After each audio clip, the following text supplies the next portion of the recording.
Hello, audience. My name is Andrew or Alamar, and welcome to Rediscover Your Hidden Intuitive Gifts and Reconnect with Your Loved Ones Beyond the Veil.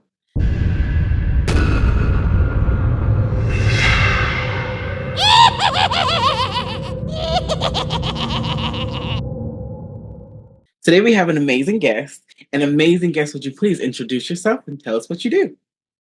Yeah. Hi, my name is Shantana Telise. I'm a psychic channel.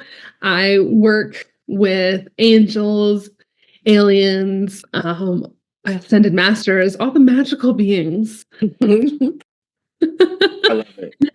I channel with them. So I get to actually, I do different types of channeling. Like we do indirect channeling, we do trance channeling, automatic writing, light language. And one of my favorites is actually trance channeling. And that's where they come in, they speak through me. And I have been doing this. Actually, I've been a trance channel my entire life. Mhm. So it's something that's very natural. And I've been doing this work a long time. And I love trance channeling because they get to come in and help my clients shift magically. And it's a fun way to connect beyond the veil because you can actually trans channel with spirits as well, but I don't do that. Not that I draw a line there. I used to. I was literally just about to ask you, like, what is it like? Like, how does it feel to kind of connect through or with trance channeling through your ancestors beyond the veil? um I teach how to channel. Like that is something that I do. And that is something that I don't like encourage my students or I do myself because when you're channeling, you have to have a lot of boundaries with beings. And there's like different levels of I guess like you could say like realms in a sense, like where or like what is the dimensions? Like there's different areas. So like you have spirits are generally on a lower vibration versus when you start channeling with like Pleiadians or angels or ascended masters, they're on a much higher vibration. So when they come in and you ask them, like, are you of the light? Like, are you serving the light? And they're like, yes. Okay. So you know you're safe. They're here to work with you. They're here to do healing with you. Then if you go into doing it with spirits and like dead people, it's not the most because you don't know what you're bringing in. Like they can, like you still have to ask the same questions, but they don't have that same level of vibration. And so I have met mediums that actually do channel spirits that way, like do mediumship that way, and you can actually like get very clear, but it can be very scary. So I don't actually encourage it.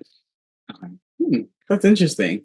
And I love that you kind of stated that it's a different vibration. It's in a sense like lower vibration sometimes, and sometimes it can be scary. But I want to ask you, like, how important is intention when you're channeling, especially when you're trance channeling? Honestly, I was like, intention's everything. In spirituality in general, intention is everything. Like, one of the things I was talking about recently, I don't know who it was with, but we were talking about if I want to visualize me digging with a tractor in your chakras Mhm. to clear out massive amounts of heavy energy, that's an intention that I'm setting. I'm visualizing this. My intention is that we are using heavy duty machinery to clear you out. We are getting deep in there.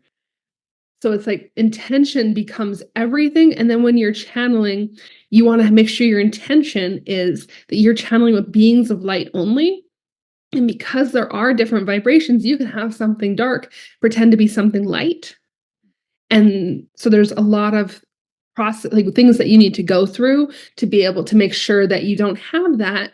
But that's why it's like I kind of draw the line with that and stick to it just mediumship. It's like, okay, we're going to indirect channel it. And or if they want to even do automatic writing, then they can use like a hand versus them stepping in and being like, oh, let's go fuck some shit up.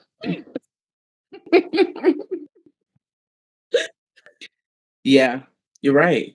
But I want to ask you, like, when it comes to like realizing if the spirit is good or bad. Like how can you do that? How can someone not only who's just starting off do that, but someone who's also a seasoned like medium psychic practitioner understand the difference between when a spirit is hiding versus when it's truly good? See, that can be kind of tricky. It can be, but just because I've had spirits come through where they've actually come through at a lower vibration so that they can stay longer. Because a lot of times, dead people or spirits, however you want to put it, they will show up as a really like a lighter being, but they can't stay as long because that's a lot of vibration that they have to hold for a certain period of time. So they can come in, relay a message, and that be that. If they come through at a bit of a lower frequency, they can hold that energy longer, and so they can do what they're there to do. Because a lot of times they have still have like karmic cycles that they're fulfilling, or they've agreed to things so that they decide to stay on someone's spiritual team, and so it's like they generally will feel very secure. But if it's something that's not, one of the things that you can do is you can actually ask them, okay, are you serving the light? 3 times. By the 3rd time, they have to say yes or no. This is honestly extremely important because if they say yes, yes, and then no, you have to stop everything, clear like, completely end the channel, clear your space, clear yourself, and restart. So, like, that is one of the more simpler ways that you can ask Mhm. because you don't always know, and a lot of times it's depending on what your psychic abilities are. So, like, if you're a medium, but you can't see from your 3rd eye, like, you're not clairvoyant, you can that's where that would be the best because if you can hear, then you wanna be asking, "Are you serving the light? Are you serving the light? Are you serving the light?" And if it says no, then, "Okay, thank you. End this, clear your space, clear yourself, bring yourself up." That means you need to raise your vibration, like, go drink some water, go have a bath, raise yourself up so that you're not at that low frequency that you're even attracting that anymore. Mm. That makes a lot of sense. Yeah. And thank you for explaining it a lot and a little more deeply, just because I think when we're talking about beyond the veil, when we're talking about connecting with ancestors, I think a lot of people's worry, or not just ancestors, but like lost loved ones. Um, I think a lot of people's worry is like, who am I calling? And how do I know who I'm calling and if that person is really who it is?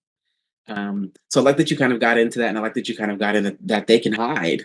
'Cause a lot of people don't know that. A lot of people don't realize that, and a lot of people don't know how to like weed out the ones who are trying to hide.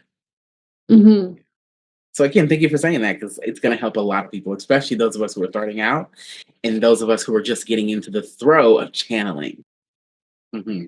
See, mediumship and channeling are a bit differently. Like, you can be a medium without being a channel. Really? Yeah. What I It's mean? a it's a form of channeling, but generally when you're talking to a channeler, they don't deal with dead people. Oh, huh. They deal with your ascended masters, they deal with your angels, your galactic beings, all these other high vibrational beings because that's what they're open to. And most people, when they think of channeling, it's just like, oh, I don't know. Well, I guess it's like, oh, they're going to speak right through me. But there's so many different forms. I'm not going to channel light language from a dead person. That makes Eh, sense. what I do is I will bring my grandfather in, and if because he was a body balancer when he was alive. So if I have a client or like if I'm working with like family or something, I'll actually call him in and be like, okay, like they have this, their next out, something physical is going on. That's not my specialty. Can you help me? And he will actually give me that information. So in a sense, it is channeling it, but I trust him. And so like I'm getting that information. I've kind of switched more to mediumship and I hold that space for him to do the healing because he is a healer and he's chosen to stay with me on my ancestral lineage, like, or on my spiritual team, like he's a part of it. So there is a difference on channeling and doing mediumship because you can be just a channeler and not know how to do mediumship. That makes sense. So I want to ask you if your family, your dead family, has moved on is it possible to still call on them? I Like love to that. come back into this plane to like get any information, to see if there's any contracts, oaths, or vows that you need to work through as they're the living um, descendant from them. Like in those So instances. if here's where people get like, and I love this question, and here's why people get like they're like, oh well, my family, like my grandfather, or my grandmother, like they're not going to stay around and be here my whole life. But if you think about time, us as this time frame is literally a blink of an eye for them. Time doesn't actually exist. It is a man-made concept that we follow because we're in this matrix, right? So if you have an ancestor that's decided to stick around, you will always be able to call on them your entire life. And you'll be like, oh yeah, they're always there. Sometimes that's not what it's meant to do. I've had people come to me and they're like, hey, can you see if you can tune in with my dad or this person? And I can't get anything. And Mm, it's because it's like a gray energy. It's because they're no longer here. They've moved on to another life. Like they've stepped into another existence, or their soul is still living, but they're not actually in the ghostly realm, or like they're not there anymore because they've actually moved on and they didn't have contracts to stay with that person that like say like their daughter or their brother, like they're not there anymore. mm, okay. So you can't always access everyone. And Mhm, that's where most times if I have clients come, it's like, no, I'm literally getting nothing like that. I know you want to, you're providing me a picture. Like they're just not there. It's because they're not, they've moved on. mm. It almost sounds like that's common sense in a sense because I'm thinking like for when I call on people, they just come. But there are times where I have instances where I can't connect, and I never really truly understood why until now. So yeah, thank you for giving us that awareness because it does feel almost like if they're gone, if they've already chosen another existence, you're not going to be able to connect with them. Mhm. Um, they've already made their way to living the life that they are now like reincarnated into. So yeah, that makes a lot of sense. Yeah, education. And most people don't think about that. Not at all. I would have never. 'Cause I just feel like whenever I call on them, come. And if you don't come, then there's something wrong with me. So now, kind of, Mm-mm. that's the understanding. It's not. It's probably not you. It's more so they've already moved on. They're gone. They're no longer there for you to call on them. So thank you. You're welcome. But sometimes if you really think about it, think about the energy that comes through. So, and you use your different abilities, right? I say it's like a gray energy because it's like there's just nothing. It's not light. It's not dark. It's not, they're not coming. Like there's nothing. It's just like that. It's just like there's just a still energy that sits there where there's just nothing happening a lot of times. But you can't blame that every single time because sometimes someone's family might just not want to come to you. They'd be like, no, they don't need me right now. They might think they do. They might need to let go. And this person could be like, no, I need to connect. I need to connect. I need to connect. And that family member could be like, no, they don't. This is not what they need right now. And so you could have someone's family come and be like, no, I will not. If you get like a hard no energy, then it's like, okay, no, they're telling me like they're not willing to come through. If there's someone else you want to connect with, then we can. Otherwise, all of a sudden, if they're meant to, it'll come. So like there is different reasons. That's why it's really important that you pay attention. And a lot of the time that, and the most people have it, is feeling the energy. Mhm, You can feel that shift. You know what it feels like to be told yes. You know what it feels like to be told no. And you know what it feels like when you're kind of like in that stagnant state. mhm, So if you think about those energies and when you're trying to call someone in, what is the energy that you're feeling? And that's an indicator that you can use. mhm. Yeah. Thank you. Welcome. I think this is definitely going to be able to help a lot of people who want to channel because I think channeling is like one of those things that, for me, in my opinion, it's one of those things that really kind of marks your ability as like very very powerful. Like it puts you in this place of like understanding how powerful you are as a spiritualist and as Mhm. someone who does like mediumship or channeling work or healing work in general because it allows you to not only be truly and divinely connected not only to possible ancestors if you want to go that route but to divine spirits, beings, ascended masters, etc., etc. So yeah, I think this is definitely really, really helpful for those of us who not only want to get into it, but who are seasoned who don't truly know where to go or how to, I want to say like develop their abilities to develop them that much deeper. So thank you so much. Okay, so I want to ask you next. Your work with the art of divine channeling is renowned for helping individuals unlock their spiritual gifts. How does channeling help one discover their hidden intuitive abilities? Channeling is my favorite for that because I can channel through an activation. If I channel in Saint Germain, for example, and I'm like, hey, I have a student, they're not shifting. Can you help me with what's going on? Or I tune in with their team, what's going on with them? And then Saint Germain could come in and be like, okay, this is their third eye is completely blocked over. Let's clear that. This karmic thing from here is happening. It's like and then you can see what's going on. Like they will tell you. And then you can also do like an activation. So it could simply be that your third eye is not activated or your ears aren't activated. So they're like, hey, let's do this activation. You're gonna channel through my energy. I'm gonna activate it through you and call it a day. And one of the best ways I like to do it is light language. And that's usually how they bring it through to me whenever I do activations, because as healers, as channels, a lot of times, well, I guess, and as being human, we like to control. We love control. Mhm. And when you're doing an activation and you're channeling, you have to surrender control. You have to actually allow that energy to flow. And so when I do light language, I'm like, okay, whatever's going on, let's just clear it out. Let's activate it. I'm bringing through that activation frequency from whatever being that stepped in. So in this case, Saint Germain. And now you're going to take care of it. I'm just channeling through your energy and I'm out of my mind completely. You are doing your thing. Mhm. And even trance channeling is the same because they can step in and be like, okay, they'd be like, hello, I'm Saint Germain, and da da da da da. I'm going to do this activation, and then they do it directly through me. So it's a lot more fun, I think, with channeling because there's no restriction. Yeah. Mm. Oh, you want that? Okay, let's do it. Let's Mm. activate your gifts. I love that.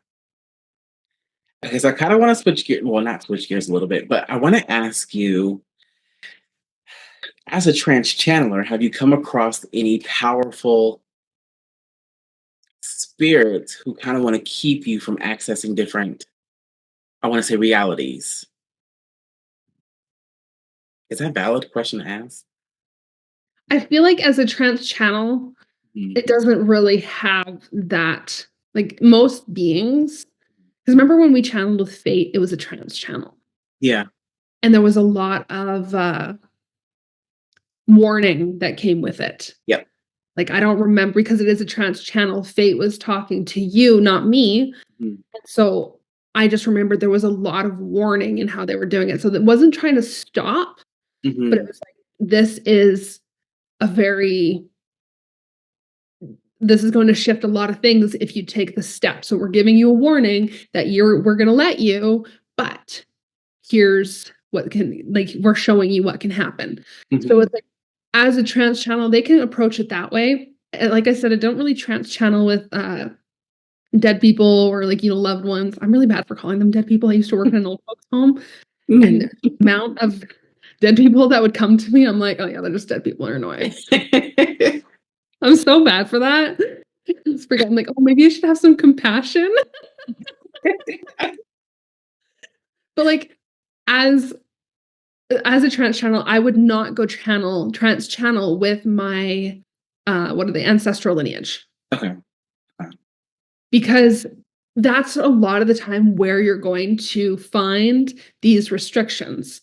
You Okay. might have a being that comes through and is like, it doesn't even matter what kind of channel. You could have a being come through with any kind and be like, hey, if you want to make this choice, this is what needs to be cleared. You could have something in your past lives. You could have something karmic that's preventing you, but I don't generally feel like it's a being. It's more of there's a block or a Mhm. contract or there's something going on Mhm. that they're saying you're not ready yet. Okay. Okay. Or this is not in alignment with you. So Mhm. you need to stop trying to force this or do this. You need to shift gears and go this way. This is what is needed from you. Mhm. So Okay. can I answer your question? Yeah, it does. Sorry, I asked it kind of multiple times in different ways. I think I asked this because like I hear about a lot of channels, a lot of mediums, a lot of trans channelers jumbled.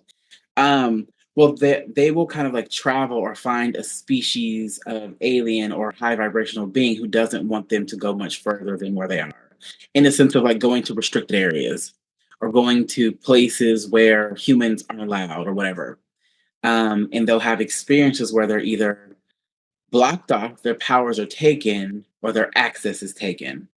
So I wondered if you had like encountered anything like that, where you encountered a high, like a high energetic being in like the extraterrestrial sense or the energetic sense, who has come to like say no, like you can't come here, you can't connect with this being or whatever like that. So yeah, I think yeah, that was more so like around. I probably should have questioned or asked it a little more. Well, there's a lot of channelers that do that, and they focus on just channeling beings, and like they wanna go realms, they wanna go traveling. My channeling is a little bit differently just because I use it very much like business based. Like I channel through programs. I channel when I'm doing healings with people. I'll channel their team. I'll call in a being and be like, okay, Goddess Callie's coming through, Goddess Athena's coming through, this person's coming through, or Mhm. this being. And they come to me. I don't really go searching in that sense. Like I could, like I know one of the things that I'm actually really excited to do with my class Hmm. in a few months is channeling the Akashic record, like the not like the different I want to say like Pleiadian, but that's not the word I'm looking for. Um Alien Akashic records. I can't think of the right word. Galactic Akashic records. Like I want to go, and so that is more where we would be more likely to find um blocks and stuff where they're like, no, you're not ready for this information. Like there's things like that where I've like pushed on things, but no, they generally come to me and they tell me what I'm gonna do. They're like Mhm. bosses. They're like, hey, create this. That makes sense. Okay. Yeah. But again, thank you for answering that question again. I think I was kind of dead set on you having this experience and you like share it and it would be A, B, and C. But I think again, everybody's experiences aren't the same, and yours is very specific to not traveling out to seek out these spirits, but for them to come to you to help. Uh, Mhm. and thank you for saying that. And again, I apologize for kind of repeating it over and over differently. No, you're good. Don't even don't need to apologize. Okay. So I want to ask you, what are the most common common blocks people face in unlocking their spiritual gifts that you come across, I'll say. Number one is I don't know what's wrong with me, but I just can't connect. I don't know what's wrong with me. There's something that's wrong with me. All the time. I'm not even kidding you. My spiritual gifts just aren't as open as yours. My spiritual gift, I just don't have the same ability. Everybody is psychic. Everybody is freaking psychic. I'm not even kidding you. When you have a spiritual awakening, you are waking up to your gifts. And the fastest way to block them off is what is wrong with me? Why isn't it happening like this? Why isn't it happening the same as when it happened as a kid? Something's obviously wrong with me. Oh my God, I hear it all the time. And I'm just like, there's nothing wrong with you. You saying that is what's blocking it out. I was literally just thinking, I was like, the reason why you're blocked is because you say that, think that, and believe that. Yes. If you shifted that and you were like, you know what? I'm really psychic. Mhm. I'm amazing. Like I'm so psychic. And you actually start believing that and telling yourself that every time you go to tell yourself no, and you're like, fuck that. I'm so psychic.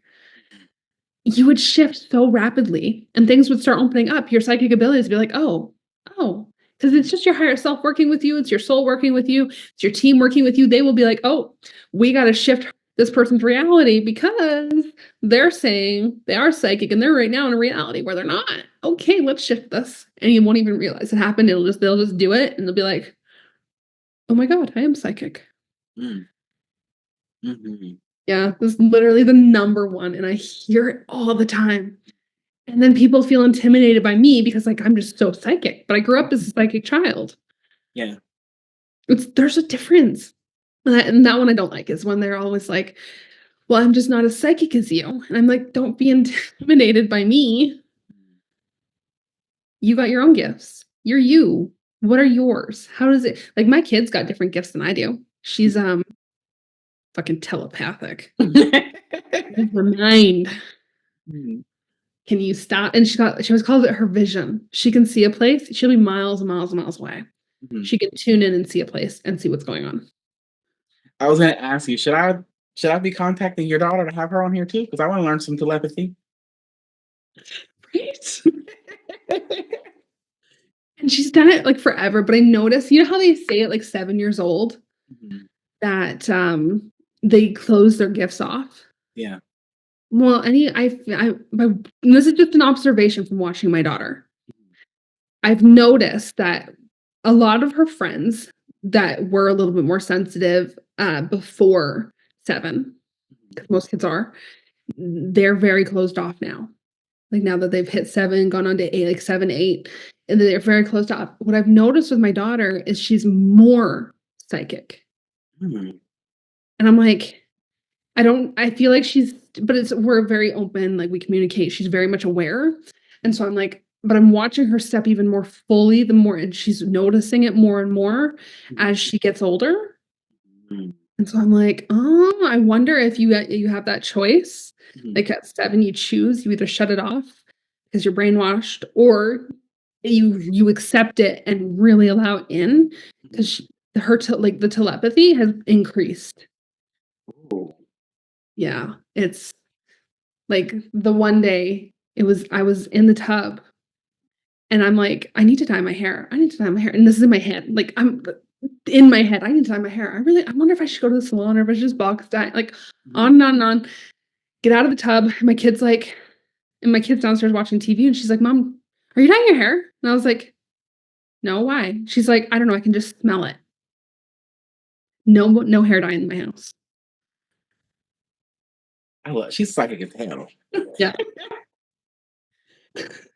She like I think she could probably hear you, but also one of the same thing. Sorry to go back, but I also one of the same thing is if she made an unconscious choice to keep her abilities. Huh? She had to have. Yeah. Because if the other kids are going one way and she's going this way, she definitely had to make like an unconscious choice, like something in a dream or whatever, to keep her power. I love that. Ooh.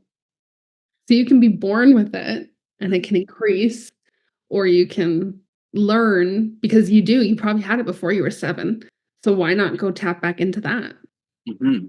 and bring that energy back? It doesn't always have to be past lives. You have abilities from other past lives, but it's in your DNA, it's in your cells. Just tap back into that. You wanna do mediumship? You can go back to a past life where you did mediumship. Or you can even tap into someone else's energy if you think about it. If you're like, "Okay, this person's a hell of a good medium. Hmm. I wanna do mediumship like them." And you can be like, "Okay, my guides, I want some of that." Yeah. And you basically, like, step into that ability and absorb it into you, let it activate you. Done. That's the second time I've heard that because in an interview prior to this, someone said the same thing. They said if you want access to an ability with someone who has a very like deep access to that ability, you can go and take it. Not like take it from them, but like take access to it and do it yourself. Open yourself up to it and begin to like live through it in the same way, in the same connection. And I thought, huh, this whole time I've been trying to learn this damn mediumship thing, thinking I can't do this. I'm never going to do this, and I can just go to someone who is a very powerful medium and kind of piggyback off their ability, take it, incorporate it, and then become like the best medium in the world. Yeah. Huh. Y yeah, technically, you could do that with me. Ooh, I was doing I it. will know when you're in my energy, though. I'm very aware. I was like creeping over there real quick still, so I'm like, I love that. But thank you for saying that because now it's the second person who said it, and it's confirmation for me. And also those who are listening who've listened clearly, who heard it, and who've watched the other speakers to know that if you, like Shantana said in the beginning or in like the middle of the interview, where you feel like you see a psychic or a healer or a channeler or whatever, and they're super powerful, and you feel like, well, damn, I could never do that. I could never be that powerful, or more powerful than me.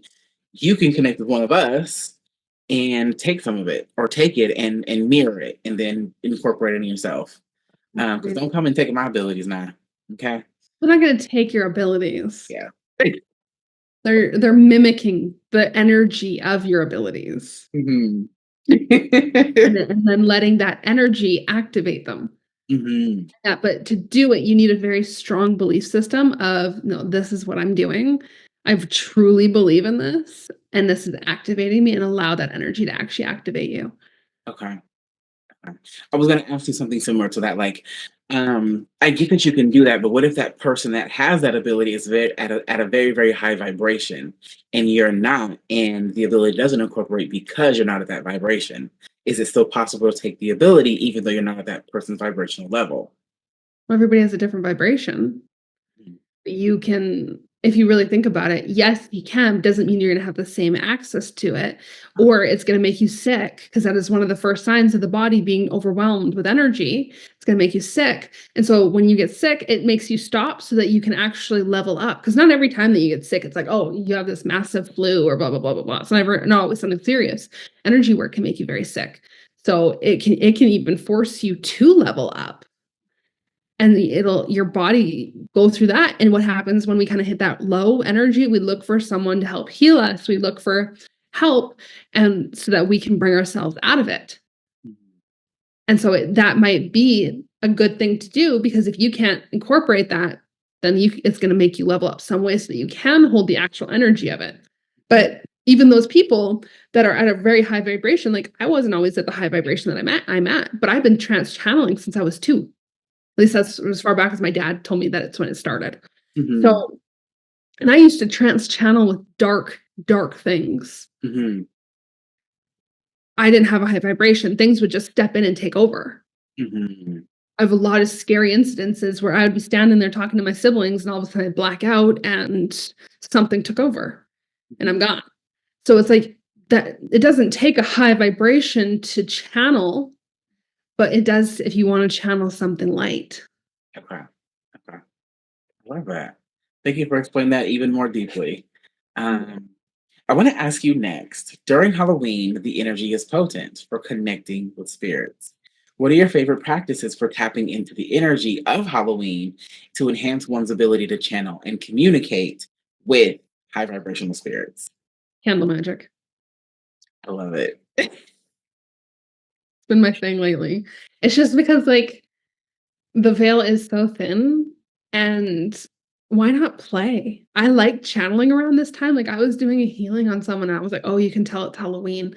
The amount of spirits that were coming through that were around this person, I was like, "Wow." But you need a candle, because what does a candle do? It guides you through the darkness. Yeah. And so if you're so when you're setting your intentions and doing candle magic, it's not all about spells and witchcraft. It can be with any ordinary candle. But if Mhm. you light a candle and allow it to guide you through, think of all that you can uncover with the veil being so thin. You can play. I like to play. Mhm. Yeah. I love candle magic a lot, and I love that you use it a lot, and I love specifically that you said intention. And the reason why I'm saying that again is just because I think when it comes to magic, when it comes to candle magic specifically, it's something incredibly powerful. Like using a Ouija board, like doing mirror work, especially during the time that the veil is thin. If you don't have the right intention, you can call something bad. So again, like you say, have intention, have the correct intention, have a good intention, and really monitor your thoughts as you're doing these things, and really focus them on good things so that you can attract good things. Yes. Yeah, I love candle magic a lot. I haven't gotten to it a lot, just because I think when I think about candle magic, sometimes there's like a little bit of fear, or well, more so before I really got into my spiritual journey. Um, and it seemed to be like the scary thing, like almost like using a Ouija board. But as I've grown to like learn about witchcraft, and not only witchcraft, but just magic in general, it's a really beautiful thing that not only helps you like connect with spirits, connect with even loved ones, but also manifest, Mhm. um, and really kind of help improve your life. Yeah. Love it. Oh, yeah, it's a lot of fun. See, I feel like I don't actually play with all the tools that I used to. Like I used to do a friend of mine and I, we would take our pendulums and we would write like the alphabet, kind of like a Ouija board, but instead we would do it with a pendulum. It's like, okay, we would, when we had a spirit come in, we'd be like, all right, show me which letter, what you're pointing to. And then it would go over each letter and spell out the words. And so it was another form, but it was like something that was self-made because I've never played with an actual Ouija board. I don't Mm. recommend that. Mm. Because you don't know what you can bring in, but because it was self-made, we used to like play with this and we knew it was no harm because it was something where it was our intention. It was safe. We knew who we were communicating with specifically. I could feel their energy. Yeah. And like we would play with cards and like just do all this kind of stuff. And I would do a lot more with candles. Now that I've like gotten so far into my spiritual practice that I don't need the tools to do it. I just gotta close my eyes to think about who I want and I'm in their energy. And so it's like, or they're in front of me. So it's a lot different of a game, but it's still fun to play with those tools. Hmm. I love that. Okay, so I want to ask you next, how can someone balance their everyday life with their spiritual calling, especially if they are just beginning to discover their psychic abilities? Well, their everyday life is their spiritual calling. Mm. Hey. If you really think about it, you're here for a reason. And not everybody has these elaborate spiritual callings, right? Like if you think about it, you have contracts that say, or things that you've agreed to that say, okay, you're not going to actually open up your psychic abilities until you're 30. That's when you're really going to step into it and your life is going to shift. You're going to start doing these cards. You're going to start, all of a sudden, you're just going to feel so drawn to crystals. You're going to do this, you're going to do that. And it's just something that flows where it's like a light switch goes on one day and you're like, oh, I need to go see. I want to go to the spiritual shop. I want to go buy a deck of cards. Or you're looking on Amazon and you're like, oh, I want these. I want that. It's and then for others, it's like you have you deal with dead people for half your life, and all of a sudden, like for me, I've dealt with dead people. That was like my childhood. Dead people, waking up next to them, always around them, tormenting me in my house, like all the things. Like I have so many stories. But for me, that was spirituality, but I was still living my calling. And it wasn't until I actually was like, "You know what? I'm shutting this off." Mhm.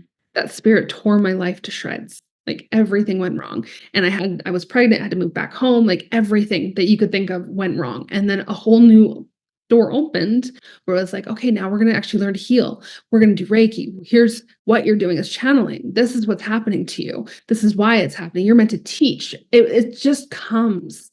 But it's I feel like it doesn't come as easy for those that are like, "I need to know what I need to know it now. I gotta focus on it." Yeah. Why is what you're doing now not what you're supposed to be doing? Mm. I've had a business for, my goodness, 6, 7 years, Mhm. and I've done little things. I created a website, I did little things, I built up, got more confident, and I wasn't actually ready to be successful until now. If you tried to give me that success 10 years ago, I would have still been in a toxic relationship. Would Mhm. have been I would have been all over the place and not have known how to properly deal with it.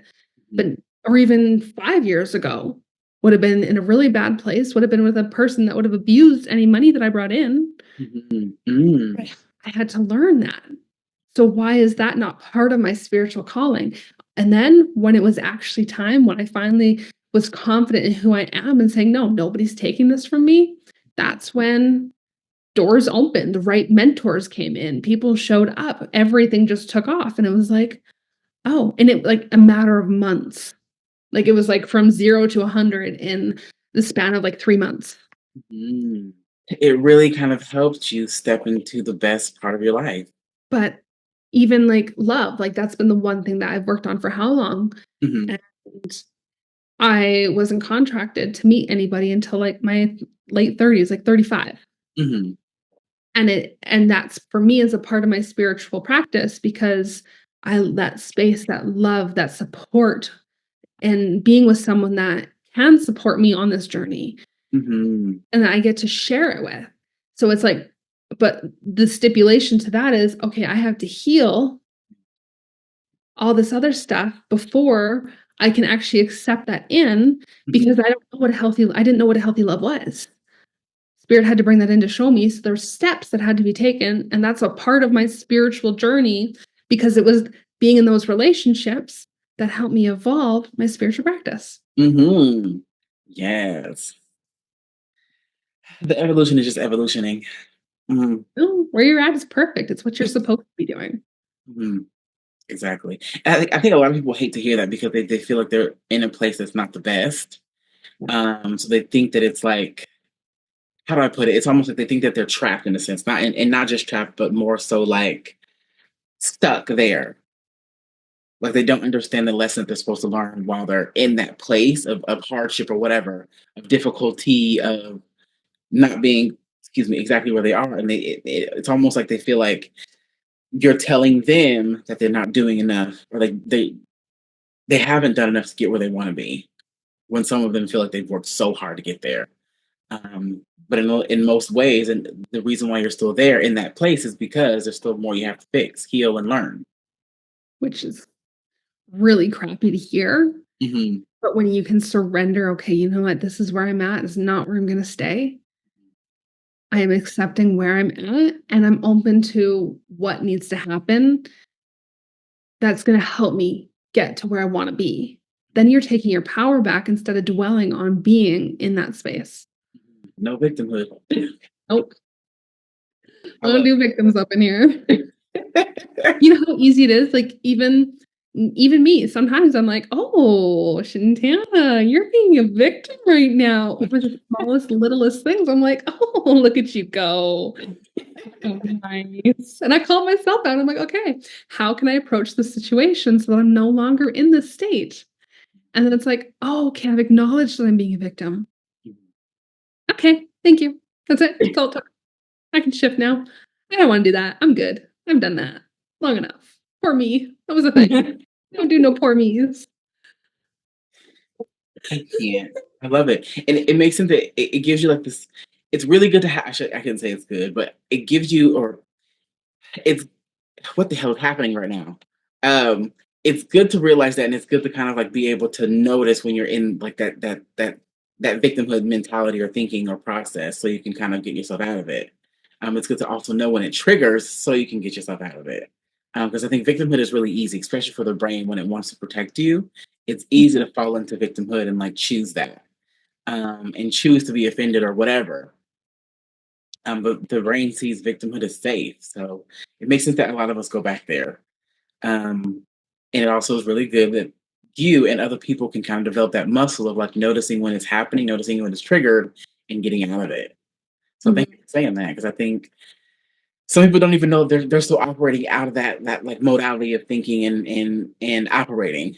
And I hope that this will kind of give them an understanding of like maybe they are, that they can get out of it. They can choose to get out of it.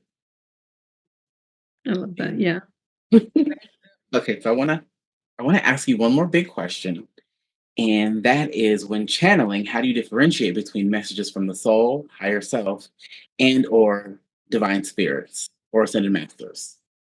Okay, so your higher self, that's gonna be the most guidance you actually receive. That's the thought in your head that randomly pops up of, "Hey, I need to go to the restaurant tonight for some reason. I just have this sudden urge that I need to go out to eat." Okay, you listen to that. It's a constant guidance. Whereas, like, you always have that communication, but you don't think it's anything else because it's the closest vibration to you. Like, it's your vibration, it's just a little higher. So, and that's what we've been going over in my class too with my students, because, like, it's higher self is because it's the hardest energy that there is to channel with. You can channel with all kinds of energies, but because you can feel that they're different than your own, it's more difficult to realize that you're channeling, and depends on how your higher self shows up.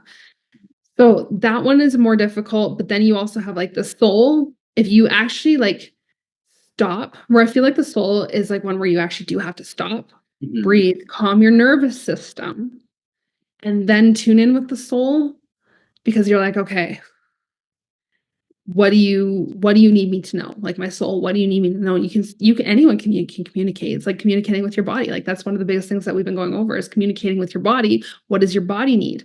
So same thing. What does your soul need? Your soul's going to tell you. Your soul is like that. All of a sudden you're like, oh, I have to do this. Like I feel on fire about it. Like I'm so excited. I have to do this. That's your soul telling you, hey, this is igniting you. This is part of your passion. This is what you're supposed to be doing, is driving you to fulfill your passion. So those little tiny steps that you feel like your world is falling apart and you're like, but I knew I needed to do this, but I don't know why. That's your soul guiding you. And then your higher self is guiding you as well. They kind of work together, I feel like. And then other beings, generally with spirit guides, they have to have your permission. Like you have to actually ask them to come in. And my favorite way of doing this is like, okay, my guides that love me unconditionally only, please bring into my life whatever's for my highest good, and please remove from my life whatever's not for my highest good. And that gives them permission to come in and do any healing, do any clearing, like make things move. You know what I mean? Like if you're stuck in like a situation and you're just not getting it, then they're like, okay, we need to intervene. We need to help you out. And it's kind of like, they can communicate with you in your mind. So it's like indirect channeling where it's like all of a sudden the voice is there, and it depends. All of a sudden you might just get this flash in your mind of like, oh, I need to go to this place, or I need to do this thing. They're going to use your psychic abilities to communicate with you. You could have the strongest feeling or pull to something, and you're like, I have this knowing. And I don't know why. I have to follow it. And that could be like your spirit guides communicating with you because you've surrendered, and you have different spirit guides for different things. Whatever you're working through, they're going to come in and be like, okay, this is our main focus right now. Therefore, it's time to shift some shit. They need permission. And then if you're trance channeling with them, it's very different. Like you're when I start to trance channel, it's like I always see, like when I work with Goddess Athena, I always see a bridge. I don't know why. Like there's always lotus flowers floating, not a bridge, sorry, a dock. It's always this dock, kind of cloudy around. There's the water's there. We always sit on the dock, place our feet in the water, and the lilies, like whatever they're called, the lotus flowers, they just kind of float. And it's always when the way Goddess Athena appears to me, always. Whereas if it's Isis, she's dressed in her Egyptian attire, and she walks to me with confidence. And so they will appear, and that's not always just with trance channeling. And then that's indirect channeling, but if we're going to trance channel, that energy coming up to me, I'm like, that's not mine. And you can see it, you can feel it, and then that energy shifts. And then if they come in, they embody, like they come into your body and they start, and you can feel it all through yourself. So it just depends how you want to channel, but who you're channeling with, and how their different energetic approach. Goddess Callie, she comes in like a freaking storm. And she's everywhere. She comes in to get shit done every time. Love her though. Right? Yeah, thank you so much. This interview has been absolutely wonderful. It was way better than the first one anyway. And I just think it was really good. I think the information this time was just way more valuable. I think it was really valuable the first time too, but this time I just think it was really even more hard hitting, more comprehensive, more detailed, and really gave people an understanding of how to do these things and how to connect and how to feel them and what they look like when you feel them and when you connect with them. So yeah, I'm grateful that we got to do it again, even though I kind of lost it. But yeah, I'm really grateful to have had you again and to really understand what you do and to share that with not only my audience, but the audience that's joining from everybody else. So I'm excited for them to come through and see you and see what you do and know and feel how amazing it is. So thank you so much for being here. I have two more questions, but I wanted to share a little bit of gratitude because you're awesome and magical, and I hope that they see it too. You're awesome and magical too. I'm so glad I get to be here again. Okay, so I want to ask you, if people would like to work with you, how can they find you? My website, shantanatelisehealing.com. You can, if you scroll down on the main page, there's a form you can submit your email in there and be on my list.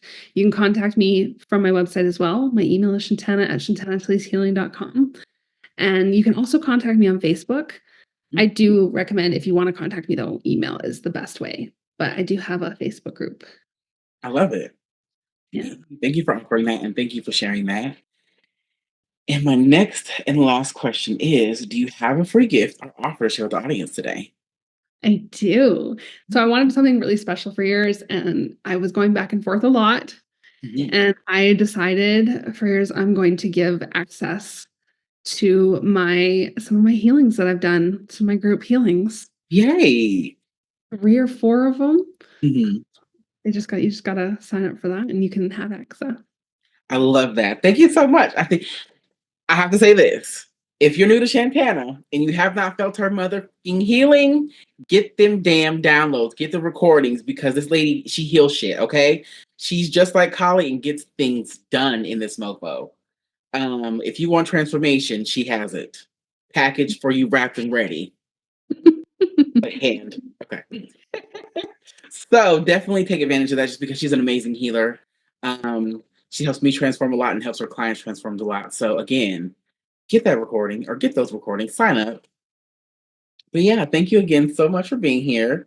This has been absolutely wonderful. And this is the end.